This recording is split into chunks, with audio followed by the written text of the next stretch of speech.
చరణ్ కౌశిక్ యాదవ్ గారు ఇప్పటికి already Congress party కూడా అభ్యర్థులను ప్రకటించలేదు. ఆల్రెడీ ఎన్నికల సైరన్ మోగింది, చాలా ఇంకా పెండింగ్ ఉంది. అంటే కొన్ని సోషల్ మీడియాలో వైరల్ అవుతున్నాయంటే ఒక 62 మంది అభ్యర్థులను ప్రకటించారు, సిద్ధం చేశారు జాబితా అని ఒక వైరల్ అవుతుంది న్యూస్. అది నిజమా?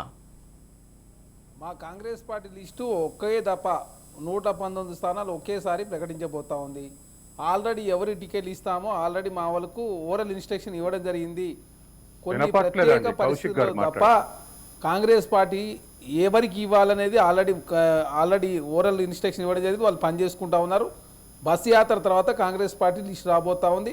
దానిలో భాగంగా కొన్ని స్థానాల్లో కొంత ఇబ్బంది ఉన్న మాట వాస్తవం. కానీ అన్ని సీట్లు 95% సీట్లు కన్ఫామ్ అయినాయి.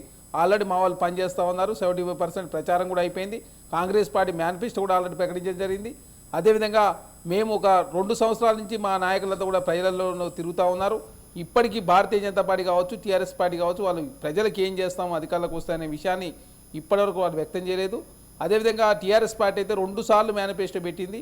ఆ మేనిఫెస్టోలో పెట్టినటువంటి ఎన్ని చేసినాం, ఎన్ని చేయలేకపోయినాం. మరి 3వసారి అధికారంలోకి వస్తామని చెప్తా ఉన్న టీఆర్ఎస్ పార్టీ ఇప్పటివరకు మేనిఫెస్టోని ప్రకటించలేదు. కానీ కాంగ్రెస్ పార్టీ మేము ఏం చేస్తామో ఆల్రెడీ ప్రకటించడం జరిగింది. మా అభ్యర్థులు కూడా సిద్ధంగా ఉన్నారు. ఇప్పటికిప్పుడు ఎలక్షన్ జరిగినా కూడా కాంగ్రెస్ పార్టీ గెలుపు దిశగా కాంగ్రెస్ పార్టీ ముందుకు పోతాం.